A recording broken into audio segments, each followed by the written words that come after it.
This review has been made possible by Toyota of Naperville. As you know, Toyota has tons of brand new Toyotas available for purchase. But did you know that they also have a remarkable selection of used cars? Head on over to toyotaofnaperville.com and look through hundreds of used cars for sale right now.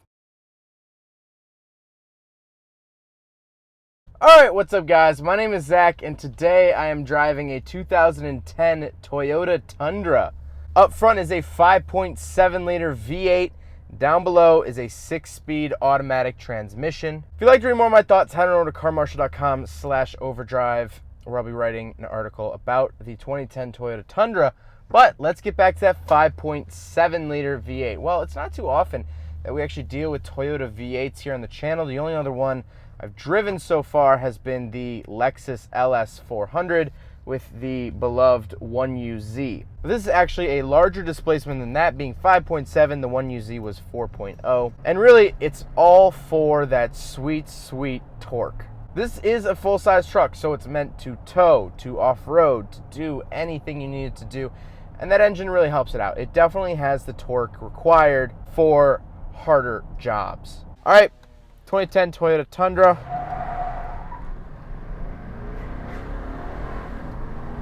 We actually had to have traction control kick in. Now, it is a little bit wet, but that torque really gets you. That 5.7 I-force is not a sluggish little engine. Like I said, paired to it is a 6-speed automatic. Nothing really too crazy here. It's a pretty typical Toyota 6-speed. It's shifted like every other Toyota 6-speed I've ever driven. And last but not least, this particular Tundra is 4-wheel drive. So let's talk about the interior. Got a lot to talk about. In front of me, I have 5 different gauge pods, all telling me different information. On the far left, I have my tachometer and transmission temperature, which is really nice for when you're towing. You really want a trans temp, at least sensor, probably a trans temp cooler as well. Then in the middle, I get my speedometer as well as my current fuel economy readout, but I can switch that to distance till empty, trip timer, average speed, just my odometer, or we're back to average fuel economy. Then its own little gauge pod is the fuel tank, full or empty. Below that, coolant temperature, and on the far right, we have voltage and oil pressure. On the steering wheel, I get voice controls as well as my volume controls, phone, stuff like that. Off to the left, we have a couple nice features. We do have a rear bed light, so you can illuminate the bed, but it has a cap on it. We'll talk about that in a little bit. Power mirrors, lights on for the door, as well as dimmer switches. As well as actually you can move the headlights up and down. So if you're towing something and the truck is sort of leaning back, you can actually readjust the headlights with a switch over here. I think that is absolutely brilliant. And I haven't seen that on any other modern trucks. On the door, we do have 2 memory seat settings, as well as our window switches, which only the driver's door is auto down, but is not one touch back up. Then off to our right, we have info, select and reset, setup, and sonar. So all of that's pretty standard. Info, select, that's for the center gauge there. But sonar is essentially your parking sensors, which when you turn back on, it gives you a little beep, meaning that the sensors are now active. And it shows up in a little gauge cluster, which we'll get to in a second. But to the right of the steering wheel, I do have my traction control off button, and then a power rear window. So I don't know if you can see that. I hope you can see that. The rear window, which actually now goes into the cab, is actually powered, which is super nice. Now, getting into the actual center stack, up on top, I do get a little information center. This is my outside temperature clock, as well as, like I mentioned earlier, the little sonar icon. That's that little car off to the right.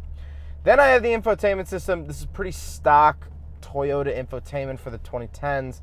Obviously no Apple CarPlay and stuff, but it does have navigation, FM radio, and all of that sort. Then down below the radio, you get your climate controls. Again, nothing really too interesting here. I love how big the knobs are, how tactile they are. Very easy to use, very easy to see. I really like that. Then down below those knobs, you do get heated seats and a USB and aux input. To the left of the climate controls, you do have your 2-wheel drive and 4-wheel drive settings. So it's not a lever like cars of yesteryear. It's actually a knob that you just twist if you want to put it into 4-wheel drive. I really like that. Then down below the 4-wheel drive settings, we do have a towing button, which is nice, as well as some dead switches. Then getting to the center console is really split up into two sections. I have my shifter here, which sort of all flows together with the four-wheel drive buttons, towing, hauling buttons, stuff like that. And then there's sort of a second half of the center console that's just cup holders. This interior feels huge. I mean, it really feels very, very large, especially even my seating position. I feel like I'm sitting up a lot higher than I would in other trucks even, and I'm kind of far away from the pedals. Everything feels very distant in here. It feels very wide open. The seats are leather. They're this nice gray leather. I really like them. They are decently comfortable. No real complaints about them there. And this is a 4-door and has back seats, so we will do a back seat review. All right, so we're in the back of the 2010 Toyota Tundra, and honestly, headroom is great. The seats are comfortable. I do get two little fold-out cup holders here and a 12-volt charger. Of course, I have my windows, I have grab handles, two little dry cleaning hooks, no center console, and like I mentioned earlier, that rear window actually opens up. Now, the interesting thing about these seats is these actually fold up. So if you'd like to, there's a little handle on the side, and the seats do fold up to allow more cargo space if you had to carry, like, I don't know, a big sheet of cardboard or something like that that can't be bent, which is really, really handy, and I really like that. But other than that,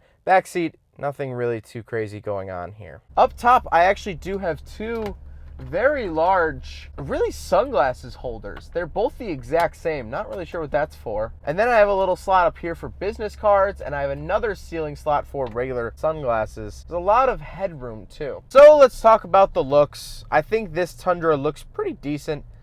I think the color is kind of interesting. It's sort of an interesting color. I do like the cap on the back. I've been kind of dancing around it. The cap is not stock, although it is color matched. It's actually an aftermarket cap.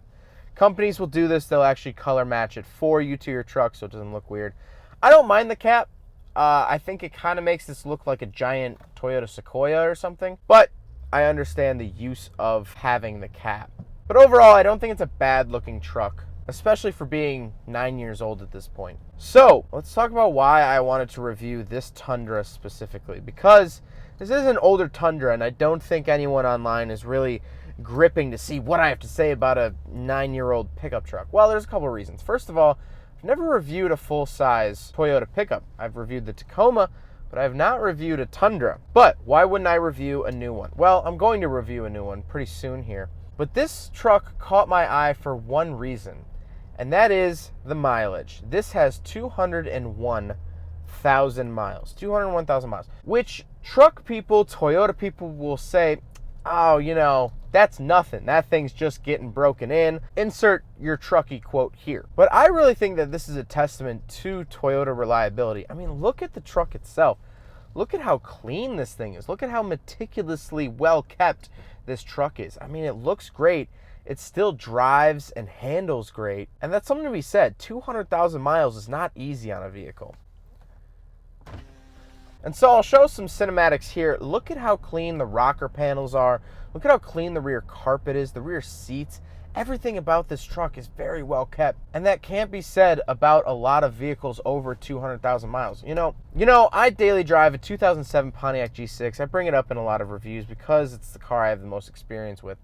And it just crossed over 180,000 miles. 20,000 miles less than this pickup truck. And I'll show my own personal G6 here. I don't know if you notice, but it hasn't fared as well as the Tundra has. This has been a Midwest truck its whole life. It's towed stuff. It has the cap in the back. It's carried large objects. It's been used for its purpose, and it's just held up a lot better than other cars. And you might be thinking, Zach, well, it's the Japanese engineering. And sure, it might be Japanese engineering, but the Tundras are made here in the US. Honestly, this truck is more American than our Chrysler at home. We have an '04 Chrysler Pacifica, and that was manufactured in Canada. This was manufactured here in the US, so American built, baby. Well, I hope you guys enjoyed the video. I hope you guys learned something about the 2010 Toyota Tundra. If anything, I hope you guys learned something about Toyota's reliability and just how well their cars can perform above 200,000 miles. But huge thank you to Toyota Naperville. This is one of their used cars. If it is still for sale by the time this video comes out, I will leave a link to the description below. If Toyota is not your thing, still give their website a look, because they always have new used cars on the lot all the time. This truck just happened to sprout up and I knew I had to drive it. So huge thank you to Toyota of Naperville. But hope you guys enjoyed the video. Don't forget to rate the video, comment on the video, and subscribe if you really liked it. Take care, guys. Aside from my soul.